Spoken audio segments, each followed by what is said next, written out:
firman Tuhan. Mari kita bangkit berdiri dan kita baca firman Tuhan. Firman Tuhan saya akan ambil dalam kitab Nabi Yesaya pasal 59. Yesaya 59 ayat 1 dan ayat 2. Firman Tuhan sebagai berikut.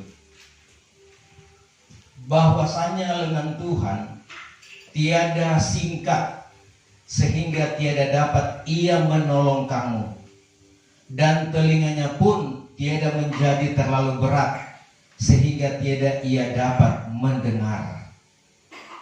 Tetapi segala kejahatanmu sudah menceraikan kamu daripada Allahmu, dan sebab segala dosamu disamarkannya wajahnya daripadamu, sehingga tiada didengarnya akan kamu.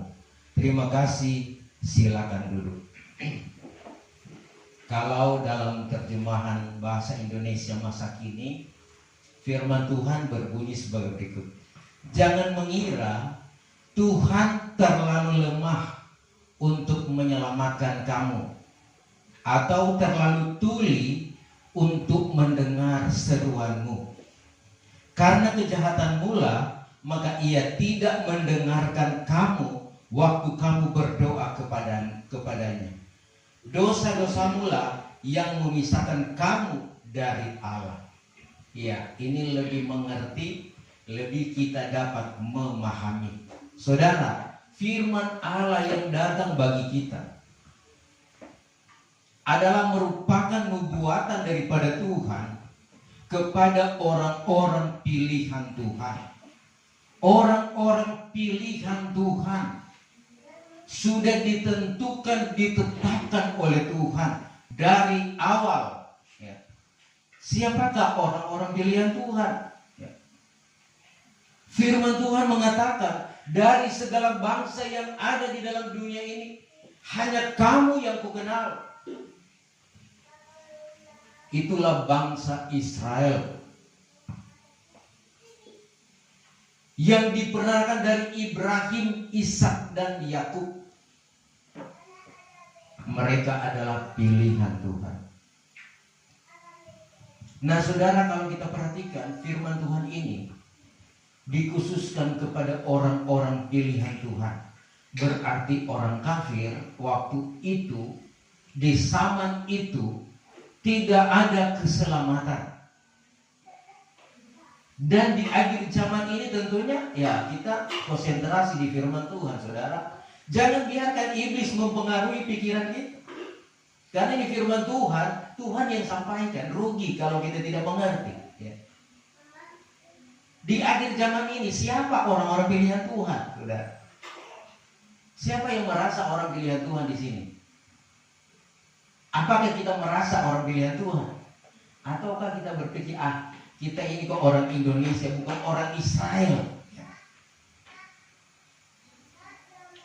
Saudara, orang-orang pilihan Tuhan, ya, bahwa Tuhan sudah menyuratkan lewat pengajaran langsung dari Tuhan, lewat Rasul Paulus. Dia menerima pengajaran langsung dari Tuhan, dan dia sudah menetapkan kita ini adalah orang-orang pilihan Tuhan. Ya.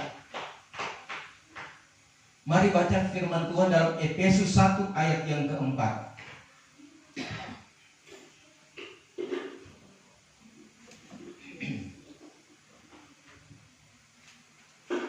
Efesus 1 ayatnya yang keempat.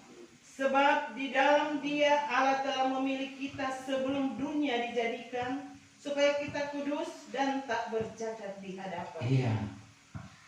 Tuhan sudah memilih kita sebelum dunia ini dijadikan. Saudara bisa bayangkan, kita bisa saudara membayangkan bahwa apa yang sudah disampaikan Tuhan itu benar, ya dan amin.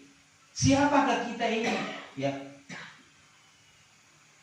Kalau dikatakan dalam Efesus pasal yang kedua, dikatakan bahwa kamu pun dahulu sudah mati oleh sebab segala kesalahan dan dosamu. Kita saudara sekalian sudah mati di dalam dosa, tidak berlayak, tidak bertuhan. Ya. Tetapi saudara, keselamatan itu Tuhan datangkan bagi kita tatkala dia ditolak oleh orang pilihan Tuhan, orang Israel. Orang Israel menolak Yesus sehingga mereka menyalibkan dia, menyangkal dia, meninggalkan dia, sehingga terbukalah keselamatan bagi orang kafir, yaitu saya dan saudara. Rasul Petrus katakan, kamu sudah dibayar dengan harga tunai. Saya dan saudara dibayar dengan harga tunai, bukan dengan emas dan perak, dengan permata, tetapi darah Kristus. Sebab itu dengan anugerah Tuhan kita ini diselamatkan. Ya, itu cuma anugerah Tuhan, bukan karena perbuatan kita. Kita ini tidak benar di pemandangan Tuhan. Ya, Roma 1 ayat yang ke-10, ya kita sudah kehilangan kemuliaan Tuhan. Ya, Roma 3 ayat yang ke-10. Coba baca. Roma 3 ayat 10. ayat yang ke-10. Seperti ada tertulis, tidak ada yang benar, seorang pun tidak. Tidak ada orang yang benar, termasuk saya dan saudara. Ya. Nah, saudara sekalian, kita hanya dibenarkan oleh anugerah Tuhan, oleh kebaikan Tuhan. Nah, saudara, kalau kita memperhatikan, kita sudah ditebus, kita sudah dibenarkan oleh Tuhan, maka Tuhan mau dalam kehidupan kita melakukan apa yang berkenan kepada Tuhan. Ya. Apa yang berkenan kepada Tuhan? Yaitu saudara sekalian, sesuai dengan petunjuk-petunjuk Tuhan, sesuai dengan kebenaran firman Tuhan. Apa yang firman sampaikan itu kita lakukan. Kalau firman Tuhan katakan kita harus bertobat, kita harus bertobat. Bertobat artinya meninggalkan perbuatan jahat dan berbuat baik, berbuat benar sesuai dengan kehendak Tuhan. Kalau firman Tuhan mengajarkan kita harus dibaptis dengan air, yang kita harus lakukan, saudara.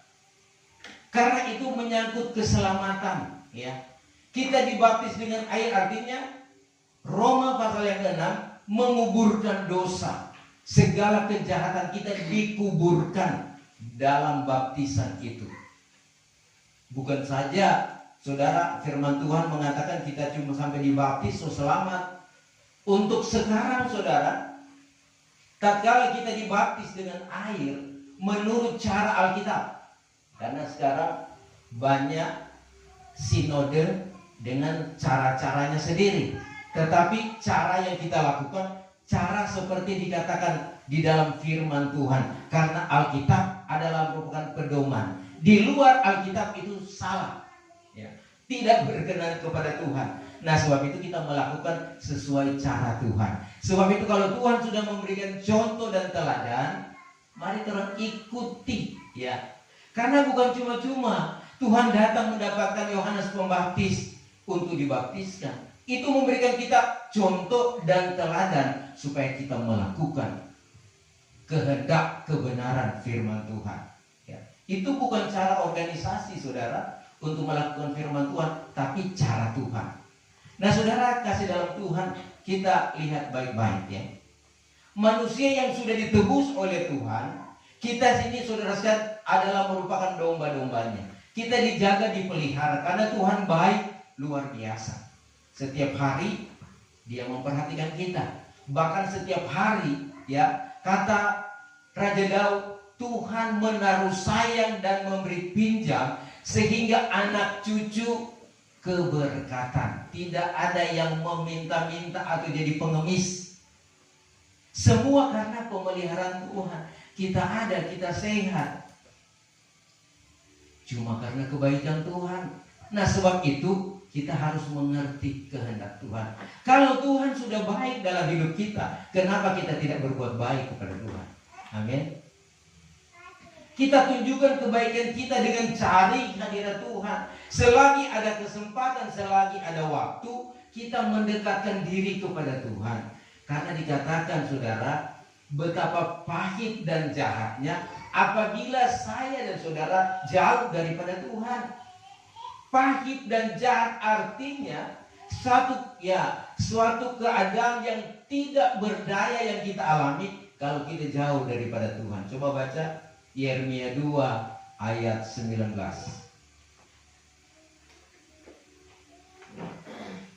Ayatnya yang ke-19. Kejahatanmu akan menghajar engkau, dan kemurtadanmu akan menyiksa engkau. Ketahuilah dan lihatlah betapa jahat dan pedihnya engkau meninggalkan Tuhan Allahmu dan tidak gemetar terhadap aku. Demikianlah firman Tuhan Allah semesta alam. Betapa pahit dan pedihnya apabila kamu meninggalkan Tuhan. Saudara, kalau kita meninggalkan Tuhan, kita akan mengalami suatu kepahitan. Saudara, siapa yang dapat menolong kita dalam masa kepahitan, dalam masa kehancuran, tidak berdaya, tidak punya apa-apa, dalam keadaan sakit? Saudara, manusia pun menolong kita penuh dengan keterbatasan. Ya, kalau anak-anak, orang tua menolong kita memang luar biasa, tapi itu pun masih terbatas. Demikian juga kita, ya, orang-orang tua yang sudah mengerti kehendak Tuhan. Siapa yang dapat menolong kita? Saudara kita kah? Kakak adik kita kah? Ya, kadang-kadang kakak adik bikin-bikin susah. Tapi di sini tidak ada kakak adik yang bikin-bikin susah, tapi saling membantu satu dengan yang lain. Jemaat yang lain saling membantu sehingga kita, saudara, dilihat oleh Tuhan hidup rukun dan damai. Ya. Manusia menolong kita terbatas. Bahkan sebesar pemerintah pun membantu kita, menolong kita sangat terbatas, dan kadang-kala pilih kasih. Yang lain dibantu, yang lain tidak. Nah, saudara, ini keterbatasan manusia. Tetapi Tuhan itu tidak terbatas. Dia tahu dan mengerti setiap pribadi kita. Tuhan menolong di saat kita membutuhkan. Nah, saudara, dalam ayat pokok, saudara, ya, bahwa tangan Tuhan tidak terlalu singkat untuk menolong kita, dan telinganya tidak terlalu berat atau tuli untuk tidak mendengar doa kita. Selama ini, saudara, kita tentunya selalu berdoa kepada Tuhan. Amin. Setiap saat, setiap waktu, saudara, ya. Cuma tak salah sedikit saja, darah Tuhan. Terpeleset sedikit, darah Tuhan berkuasa. Artinya respon kita. Siapa yang berkata itu? Dalam hati yang dalam, firman yang ada di dalam menyeru kepada Bapa di sorga. Dalam ketidakberdayaan kita manusia. Nah, saudara kasih dalam Tuhan, selalu kita berharap kepada Tuhan, berdoa kepadanya siang dan malam. Adakah di sini yang senyangatnya berdoa? Clay dia berdoa lagi? Masih dia berdoa? Atau senyana masih dia baca Alkitab? Atau cuma pegang-pegang HP, baca-baca, main game? Ya. Saudara, doa sangat penting dalam kehidupan kita, karena kita tidak berdaya. Tanpa Tuhan kita tidak dapat melakukan apa-apa. Usaha kita sekuat apapun penuh dengan keterbatasan. Kadang-kala kita sudah merencanakan yang baik, gagal. Kadang-kala kita sudah mengharapkan akan mendapat berkat yang luar biasa, tetapi gagal.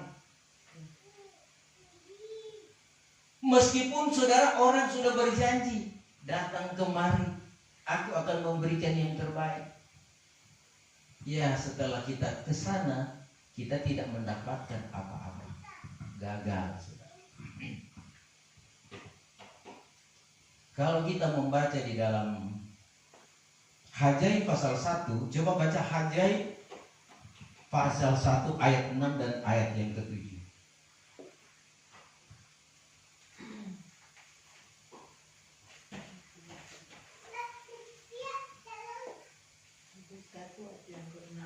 Ya. Kamu menaburkan banyak, tetapi hasilnya hanya sedikit. Kamu makan, tetapi bukan sampai kenyang. Kamu minum, tetapi bukan sampai puas hati. Kamu berpakai-pakai, tetapi bukan sampai suhu tubuhmu. Dan barang siapa yang menerima upah, yaitu menerima upahnya dalam pundi-pundi yang berbesok. 7. Demikianlah firman Tuhan seluas segala alam.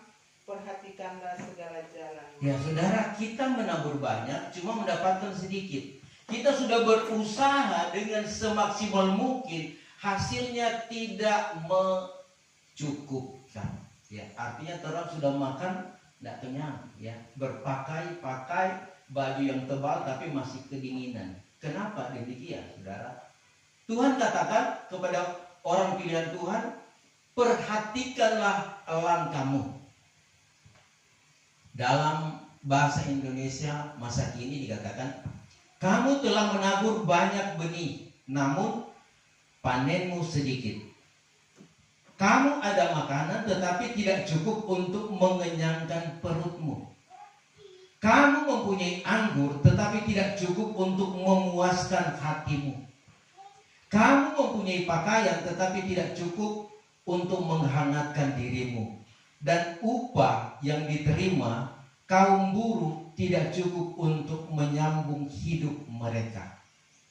Tidak sadarkah kamu mengapa hal itu terjadi? Ya. Saudara, kita diingatkan, ya, perhatikanlah, sadarlah akan dirimu. Kenapa hal itu terjadi? Ya. Mungkin di saat-saat ini, ya, kita mungkin berkata bahwa ya firman Allah ini ya mungkin bisa tepat dan bisa kurang tepat. Apa sebab? Jemaat sedang panen luar biasa, ya. Panen cingkeh sekarang, ya, non-stop, ya. Sehingga segala kebutuhan itu terjamin. Namun juga harus diperhatikan, ya. Perhatikan hidupmu dan caramu dalam mengelola panen itu. Artinya jangan sampai kita lupa waktu Tuhan, lupa berdoa, lupa baca Alkitab, atau kita lupa untuk beribadah. Saudara, kalau kita melupakan semua itu, maka hasil yang kita peroleh itu akan mengecewakan, kata firman Tuhan. Jadi jangan berpikir rumah kita sudah penuh dengan berkat-berkat Tuhan sehingga hati kita akan bersukacita. Saudara, Tuhan akan menguji saya dan saudara. Sedangkan saja nyentak panen kita bersukacita, apalagi panen. Namun jangan sampai pikiran kita, saudara sekalian, ya biasa-biasa saja. Di saat kita tidak panen, hati kita biasa, tetap ada makan, ada minum. Dan di saat panen pun hati kita biasa. Saudara, kalau ini jadi kebiasaan, sangat berbahaya untuk keselamatan kita. Karena kepercayaan kita kepada Tuhan sudah mulai pudar. Jangan sampai saudara seperti jemaat mula-mula kehilangan kasih yang mula-mula. Saudara, Tuhan tahu apa yang kita kerjakan. 7 sidang yang ada di Asia Kecil di zaman Tuhan Yesus, Tuhan memperhatikan kehidupan mereka, masalah yang mereka hadapi, kesetiaan mereka, kelelahan mereka. Tuhan tahu, tidak ada yang tersembunyi. Dan 7 sidang itu diibaratkan di akhir zaman ini, ada di tengah-tengah dunia ini, termasuk saya dan saudara. Entahkah kita dilihat Tuhan bagaikan jemaat Efesus, bagaikan jemaat Smyrna atau Pergamus, ataukah kita jemaat Philadelphia, saudara? Semua itu ada kriteria di pemandangan Tuhan. Jadi ada juga yang Tuhan bilang, ya, disangka hidup, tetapi pemandangan Tuhan mati, ya. Kalau manusia kita ketemu, oh ada hidup-hidup, ada bawa jalan, ada ke pasar, ada ke Manado, ada sedang bawa kendaraan, ada di atas pohon kelapa, ada di atas pohon durian, ada di atas pohon cingkeh, hidup-hidup. Tetapi pemandangan Tuhan sebetulnya dia sudah mati rohani, saudara. Nah ini yang harus kita awas dan berjaga-jaga. Saudara, doa sangat penting agar supaya hidup kita terpelihara. Kita ini domba-dombanya. Tuhan mengawasi kita, menjaga siang dan malam, ya. Sebagaimana orang tua menjaga anak-anak, jangan sampai dia jatuh, jangan sampai dia tidak makan, tidak minum, jangan sampai dia tidak dimandikan atau tidak dibersihkan. Diawasi siang dan malam. Karena rata-rata kita orang tua pernah menjaga anak. Kalau sakit pun saudara, orang tua gelisah. Ya. Dengan berbagai cara cari alternatif, berobat ke dokter, berdoa. Meskipun malam saudara, tengah malam saudara, dia tidak akan tidur. Begitu toh. Kalau anak sakit, sedangkan anak saja di jauh sana sakit, DP orang tua sini nyenada tidur ibu saya lebih. Ya. Karena sayang saudara. Nah Tuhan pun demikian. Tuhan lebih sayang kita saudara. Sebab itu dalam segala pergumulan kita, Tuhan selalu ada. Tetapi yang jadi pertanyaan, adakah kita masih punya hubungan baik dengan Tuhan? Kita mungkin sudah berdoa, Tuhan tolong saya membutuhkan ini, membutuhkan itu. Tetapi kenapa Tuhan belum jawab? Matius 7 ayat 7, pintalah maka akan diberi, ketuklah pintu maka pintu akan dibukakan. Kalau kita meminta kepada Tuhan, pasti Tuhan kasih. Amin. Kalau kita mengetuk pintu hati Tuhan, Tuhan akan buka, saudara. Namun saudara sekalian perlu kita tahu, ada doa yang tidak dijawab oleh Tuhan, ada doa yang dijawab oleh Tuhan, dan ada juga doa yang kita sudah sampaikan kepada Tuhan, terasa jawaban Tuhan itu terlalu lama. Mungkin ada yang minta berkat dari tahun lalu, dari 2 tahun lalu, 3 tahun lalu, baru sekarang terwujud. Nah saudara, dalam hal ini siapa yang kita mau salahkan?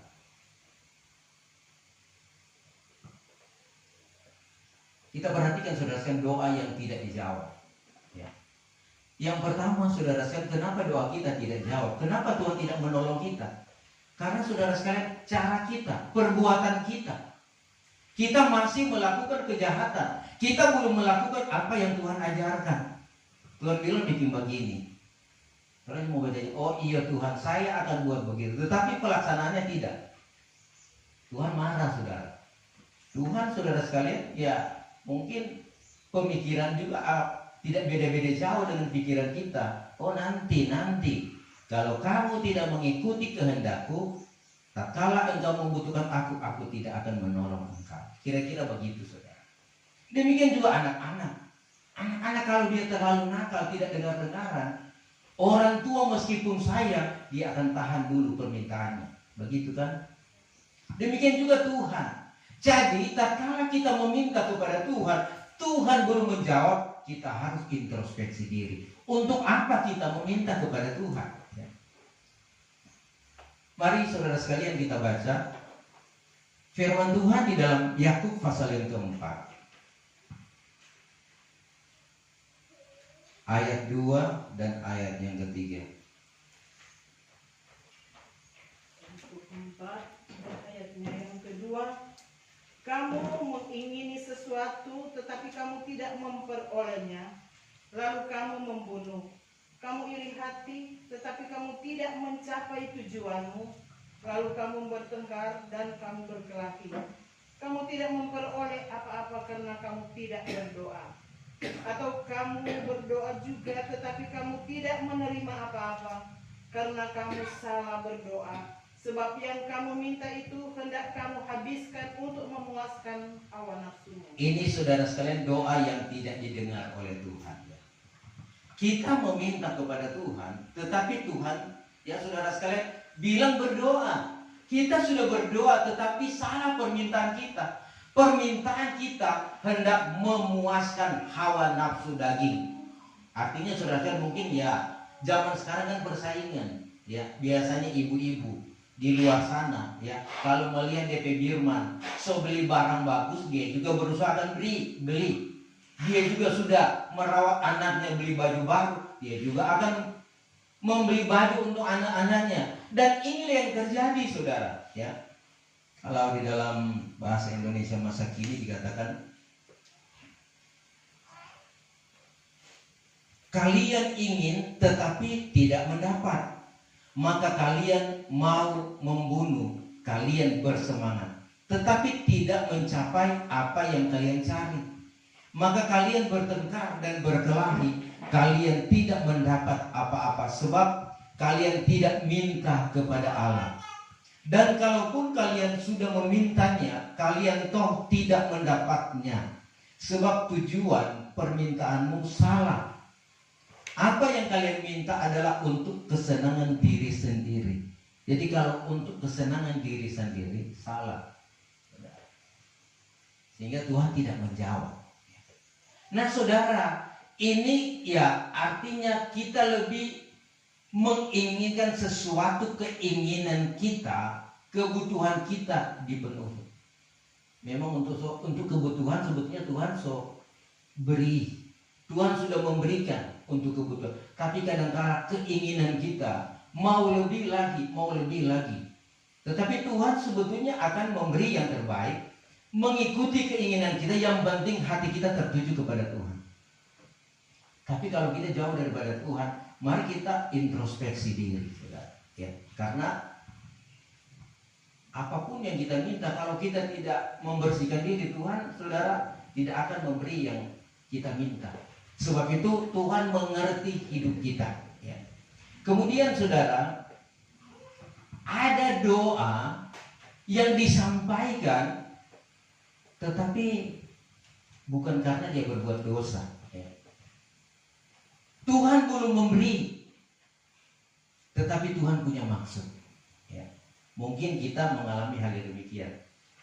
Sudah meminta kepada Tuhan, tetapi Tuhan belum memberi. Sehingga kita bertanya, kenapa Tuhan? Saya membutuhkan ini, membutuhkan itu, untuk kebutuhan ini, kebutuhan itu, tetapi Tuhan belum mengabulkan. Ya. Ini yang dialami oleh Rasul Paulus. Rasul Paulus, saudara sekalian, dia mengalami suatu pergumulan, permasalahan dalam dia melayani, dan dia sudah hidup kudus, berkenan kepada Tuhan. Dan dia meminta kepada Tuhan supaya kesukaran ini, ya, kepedihan hati ini hilang. Tuhan keluarkan. Tetapi Tuhan, saudara sekalian, katakan, biarlah itu padamu, engkau tetap mengalami kesukaran itu. Karena kalau tanpa kesukaran itu, engkau tidak akan mengikuti kehendakku. Tetapi dengan kesukaran itu, engkau akan mencari aku. Itu Tuhan katakan kepada Rasul Paulus. Coba baca saudara di dalam 2 Korintus 12 ayat 7 sampai ayat yang ke-10.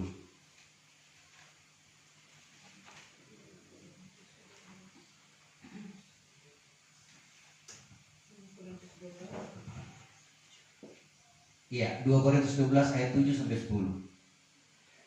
Dan supaya aku jangan meninggikan diri karena penyataan yang luar biasa itu, maka aku diberi suatu duri di dalam dagingku, yaitu seorang utusan iblis untuk menggocok aku supaya aku jangan meninggikan diri.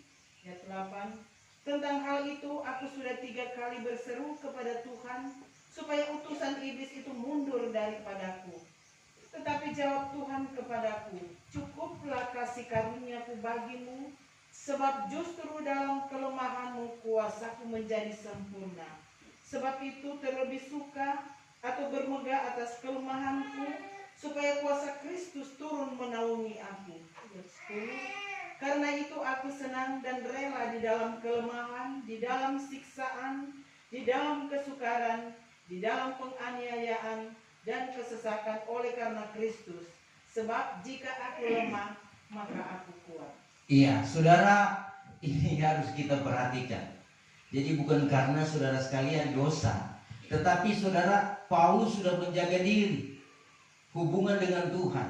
Tetapi karena anugerah yang Tuhan percayakan itu terlalu besar, dia melihat kemuliaan Tuhan, dia berbicara langsung face to face dengan Tuhan. Tuhan menuntun dia, menyertai dia, mempercayakan karunia yang luar biasa.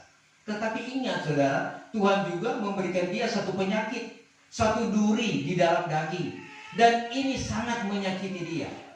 Maksud Tuhan ada duri supaya dia tidak melupakan Tuhan di dalam anugerah kuasa yang luar biasa. Saya juga saudara sekalian diingatkan oleh Tuhan. Kita semua diingatkan oleh Tuhan. Kenapa kita ada masalah? Kenapa kita ada penderitaan? Kenapa yang kita butuhkan Tuhan belum jawab? Ini ada maksud Tuhan yang terindah, yang luar biasa. Sehingga Paulus lebih memilih hidup di dalam pergumulan, hidup dalam saudara kesukaran. Karena di saat dia lemah, di situ tangan Tuhan dia rasakan menolong dia.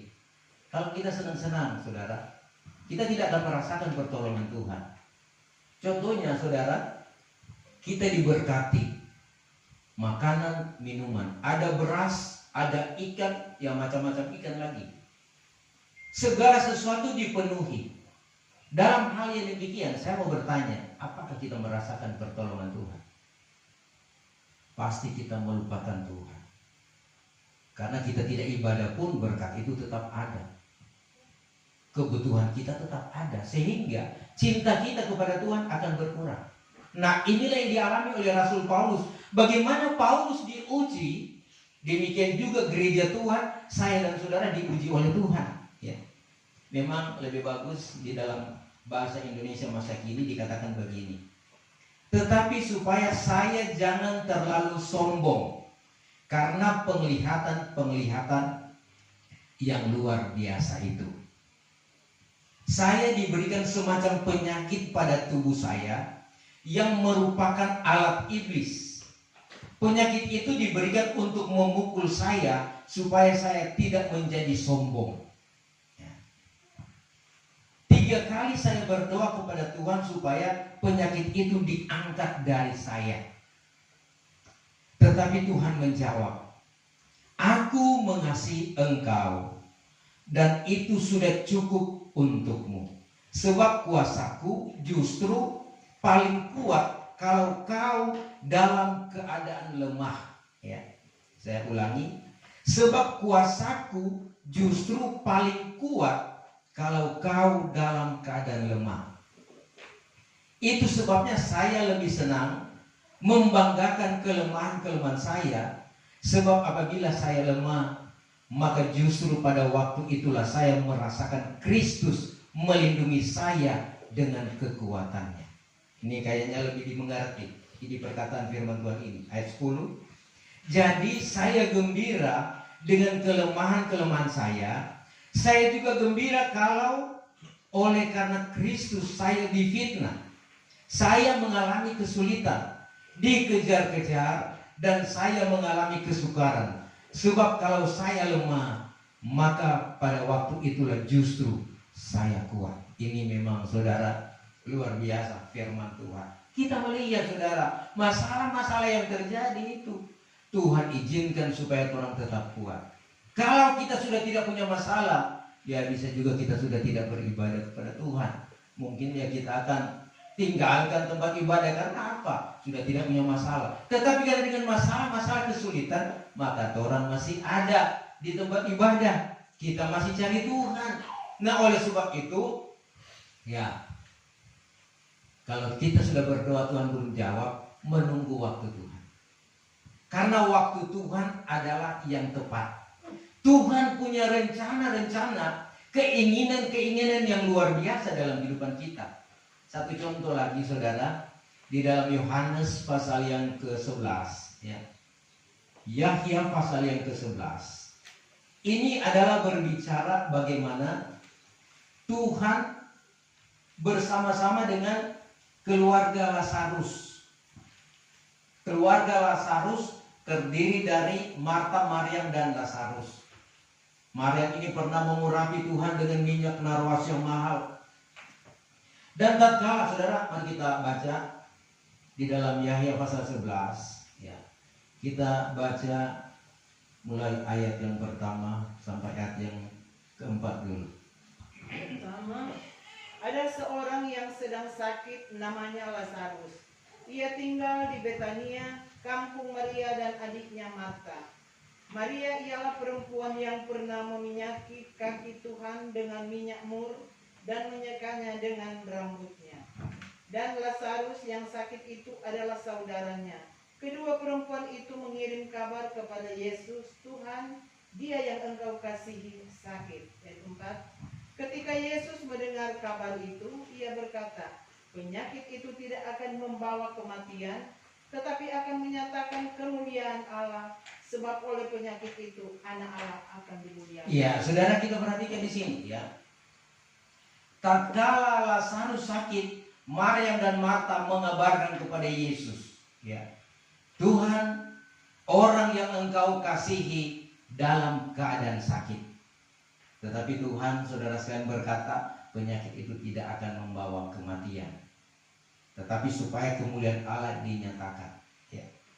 Nah, saudara, kalau kita membaca ayat yang ke-6, ya, tatkala Tuhan mendengar, ya, Lazarus sakit, Tuhan tidak langsung respon. Dia tidak langsung datang menjumpai Lazarus, melihat dalam keadaan sakit untuk didoakan supaya sembuh. Tetapi coba baca ayat yang ke-6. Namun setelah didengarnya, Setelah Tuhan Yesus mendengar bahwa Lazarus sakit, dia sengaja tinggal 2 hari lagi di tempat di ya, mana ia berada. Tuhan sengaja mengulur waktu 2 hari lagi. Ingat saudara, Lazarus sakit payah, sudah sakit berat.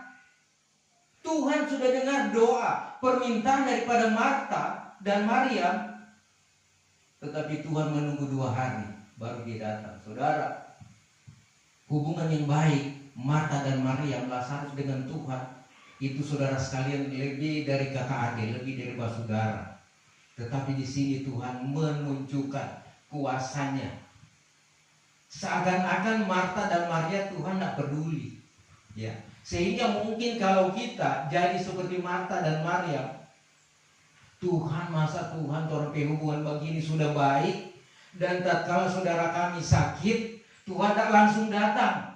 Kadang-kala kan cuma begitu, ya. Gembala terus minta, gembala datang berdoa, belum langsung datang berdoa. Kadang-kala mungkin jadi begitu. Ya. Tetapi kita melihat pelajaran saudara sekalian, ya. Tatkala Tuhan dengar Lazarus sakit, Tuhan tidak langsung begitu, tapi dia tunggu 2 hari lagi. Apa maksud Tuhan, saudara? Seakan-akan kalau kita membaca firman Allah ini, kenapa Tuhan tidak langsung respon? Sedangkan Lazarus membutuhkan Tuhan, sakit parah, sakit berat, dan pada akhirnya mati, saudara. Diceritakan dalam ayat ini, kalau kita membaca, pada akhirnya Lazarus mati. Nah, saudara sekalian, tatkala 2 hari Tuhan datang ke tempatnya Marta dan Maria. Di situ saudara sekalian, ayat 17 coba baca. Maka ketika Yesus tiba, didapatinya Lazarus setelah 4 hari berbaring di dalam kubur. Iya, sampai dia. Setelah Yesus sampai, Lazarus sudah 4 hari dikubur.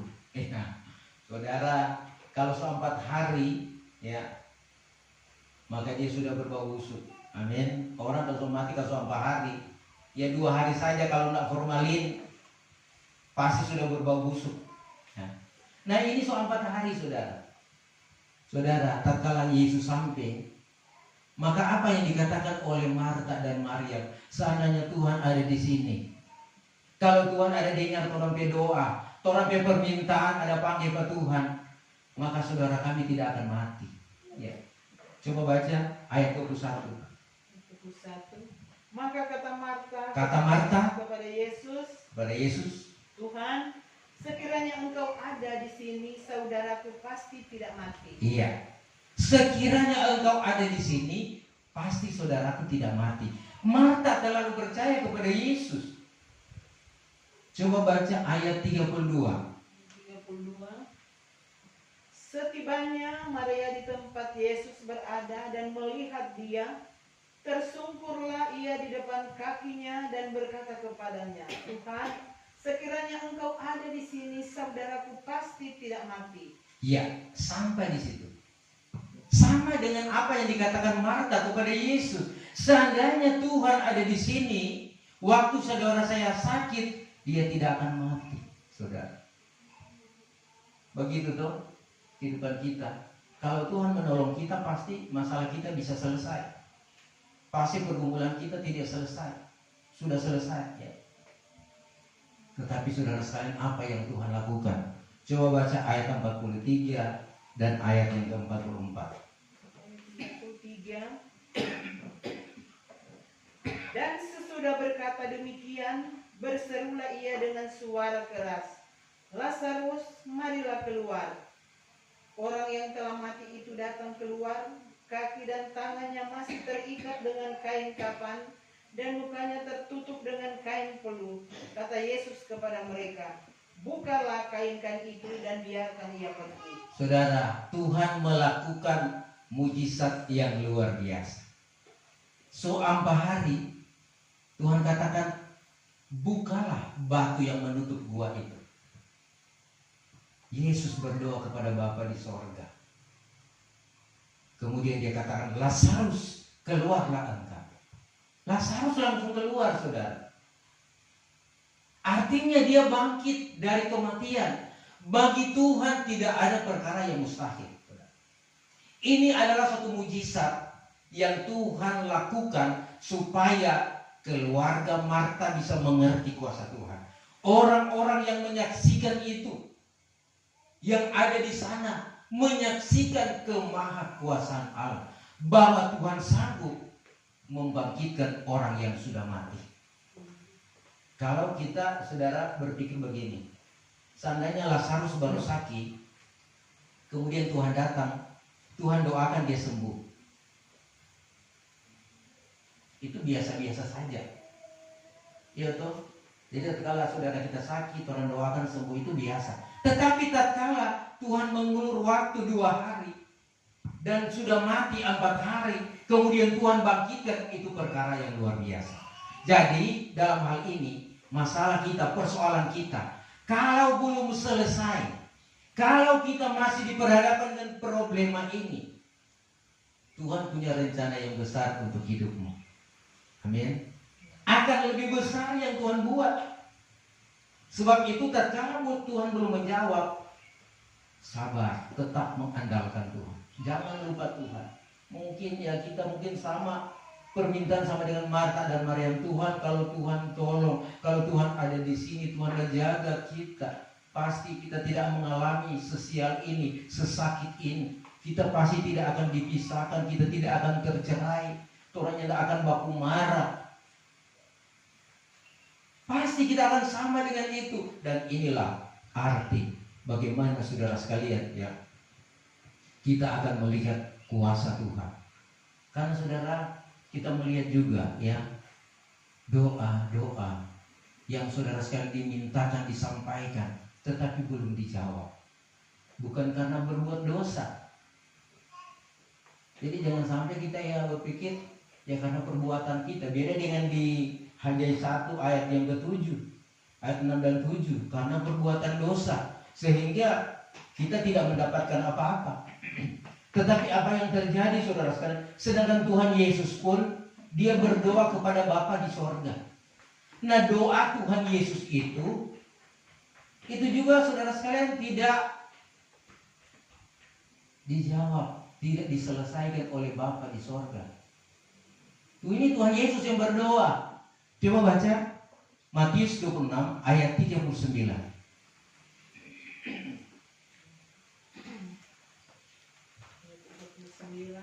Ya. Maka ia maju sedikit lalu sujud dan berdoa, katanya, ya Bapakku, jikalau sekiranya mungkin, biarlah cawan ini lalu daripadaku, tetapi janganlah seperti yang ku kehendaki, melainkan seperti yang Engkau kehendaki. Iya, sampai di situ. Saudara, Yesus tatkala berada di Taman Getsemani, dia berdoa. Dia mengalami pergumulan, kesulitan, kesukaran karena dia akan diperhadapkan dengan salib. Dia akan mati di kayu salib. Dan dia katakan saudara sekalian, di dalam bahasa Indonesia masih, kemudian Yesus pergi lebih jauh sedikit, lalu ia tersungkur ke tanah dan berdoa, Bapa, Katanya kalau boleh, jauhkanlah daripadaku penderitaan yang aku harus alami ini. Tetapi jangan menurut kemauanku, melainkan menurut kemauan Bapa saja. Kalau boleh lalukan cawan ini, masalah ini, pergumulan ini, kesakitan, penderitaan ini. Yesus berdoa kepada Bapa di sorga. Tetapi saudara sekalian, apa yang terjadi kehendak Bapa yang jadi. Penderitaan dia tetap alami.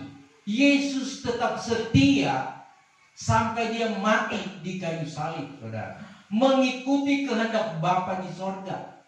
Ini satu contoh teladan bagi kita, saudara, orang akhir zaman, gereja Tuhan akhir zaman. Kita melihat keadaan-keadaan yang sedang terjadi, masalah-masalah yang sedang terjadi. Jangan sekali-kali kita melupakan Tuhan. Jangan kita putus harap dengan Tuhan. Tetapi mari kita, saudara, tetap punya hubungan dengan Tuhan, memperbaiki diri. Kalaupun belum dijawab, kita tetap sabar kepada Tuhan. Karena ini adalah merupakan ujian. Kita melihat, saudara, keadaan yang terjadi di tengah-tengah dunia ini. Banjir di sana sini. Di kota Mubagu sana, ya. Di apa sana, di Kosio sana, dan di apa sana, Mandi. Itu beberapa hari lalu banjir masuk dalam rumah. Kemudian juga kita mendengar kabar peperangan. Dan di hari-hari ini ada berita-berita yang, saudara sekalian, menurut penelitian para ahli, ada gempa bumi yang dikatakan megatrust sebesar 8,9 skala Richter. 7,6 saja Aceh hancur, beberapa negara hancur. Sekarang 8,9, bangunan sekecil apapun akan hancur. Itu sudah melalui penelitian. Jadi saudara, ini sudah diingat, itu di Google itu sedang heboh-heboh. Dan daerah-daerah tertentu sudah ditunjukkan akan mengalami hal yang dahsyat itu. Saudara, apa yang harus kita lakukan di hari-hari ini? Kalau hal itu terjadi, kematian sudah di depan kita. Selangkah juga jaraknya antara kita dengan sorga. Apabila kita setia melakukan firman Tuhan. Tapi kalau kita undur, kita mulai setengah-setengah dengan Tuhan, apalagi kita tidak berharap kepada Tuhan, hati-hati. Jangan kita menyesal kemudian. Menyesal kemudian tidak ada gunanya. So di neraka mau apa lagi? Karena kesalahan kecil, karena kita melupakan kewajiban, karena kita tidak setia kepada Tuhan. Saudara, ini firman Tuhan mengingatkan kita. Jadi jangan kita senang-senang dengan apa yang kita miliki. Berkat-berkat Tuhan melimpah. Kadang-kala di saat kita mengalami kesejahteraan, diberkati berlimpah-limpah, musibah itu datang. Musibah itu tidak mengenal siapa kita. Tetapi saudara, kalau kita hidup berkenan kepada Tuhan, pemeliharaan Tuhan sempurna. Kalaupun memang musim mau mati, ya mati dalam Tuhan. Siapa saudara sekalian mau takut kalau kita dalam Tuhan, ya? Rasul Paulus katakan, Roma 8 ayat 31, jika Tuhan ada di pihak kita, jika Tuhan ada dengan kita, siapa lawan kita? Siapa yang harus kita takuti? Tidak ada, saudara. Sebab itu, saudara, di hari-hari ini jangan kita melihat kekurangan, kelemahan orang lain. Jangan kita melihat perhimpunan-perhimpunan kita yang cuma sekecil ini. Tetapi mari kita, saudara, kalau ibadah datang ibadah. Waktu berdoa kita tingkatkan. Membaca Alkitab, kita harus tambah waktu. Karena ini mendekatkan diri kita kepada Tuhan. Kita lebih cinta kepada Tuhan. Sebab saudara sekalian, keselamatan bagi kita memang sudah dekat. Apa yang kita mau cari, saudara, dalam dunia ini? Segala sesuatu Tuhan sudah berikan yang terbaik. Apalagi saudara sekalian yang orang-orang tua. Ya tinggal orang setia kepada Tuhan. melakukan. Saya itu bertanya, Tuhan, apa yang harus saya lakukan? Tuhan sudah mengajarkan, Tuhan memberikan petunjuk, tapi jangan kita, ya orang Manado bilang jangan bapongo. Kalau Tuhan sudah mengajarkan, jangan kita pura-pura tidak tahu. Tetapi mari dengan respon. Kalau kita belum mampu, Tuhan mampukan saya. Kenapa saya belum melakukan ini? Tuhan mampukan saya untuk melakukan kehendak-Mu, mampukan saya untuk melayani, membantu pelayanan, mampukan saya jadi berkat, jadi terang dulu tengah-tengah keluarga, kemudian di sekitar kita. Jangan sampai kita tidak menjadi berkat, menjadi terang. Artinya kebenaran Allah tidak ada dalam hidup kita. Kalau kebenaran Allah ada, maka tatkala kita melangkah, orang akan melihat, oh patut memang dia setia, suka bersosial, ya. Kenapa? Saudara, karena firman Allah ada. Jangan kita hanya melihat, oh ibu itu luar biasa, dia selalu membantu, kalau ada ibadah dia bantu. Jangan kita hanya mengagung-agungkan, karena dia sudah setia melakukan kehendak. Kita yang merasa dibantu, merasa senang. Sebetulnya saudara sekalian, Tuhan melihat di sini, karena Tuhan kata lebih baik berkat memberi daripada menerima. Mau bakase atau mau terima, saudara? Apa jawab kita? Orang mau bakase, memberi, atau kita mau menerima? Kita mau memberi kepada manusia atau menerima dari manusia? Kita mau memberi kepada Tuhan atau menerima dari Tuhan? Ini harus dijawab. Karena firman Tuhan sudah katakan Roma 12, persembahkanlah hidupmu kepada Tuhan sebagai korban yang hidup, kudus, itu berkenan kepada Tuhan. Jangan melakukan tabiat duniawi, jangan berbuat dosa, jangan berbuat salah, jangan menyangkal Tuhan, jangan meninggalkan Tuhan. Maka saudara saya, kita akan menjadi berkenan kepada Tuhan. Ini firman Tuhan kiranya akan menguatkan kita, memotivasi kita bahwa sebetulnya tangan Tuhan tidak terlalu singkat untuk menolong kita. Telinganya pun tidak terlalu berat, atau Tuhan tidak tuli untuk tidak mendengar doa kita. Tetapi kepercayaan kita lah kepada Tuhan. Tuhan akan melihat apakah kita sudah melakukan kehendaknya, apakah kita sudah hidup kudus, tulus kepada Tuhan, apakah kita sudah melayani, apakah kita sudah memberi yang terbaik kepada Tuhan atau belum. Jadi jangan menunggu waktu, tetapi firman Tuhan katakan, saat inilah keselamatan bagimu jika kamu sudah melakukan kehendakku. Tuhan memberkati. Kita mempersiapkan diri untuk kita menyembah Tuhan dalam roh dan kebenaran.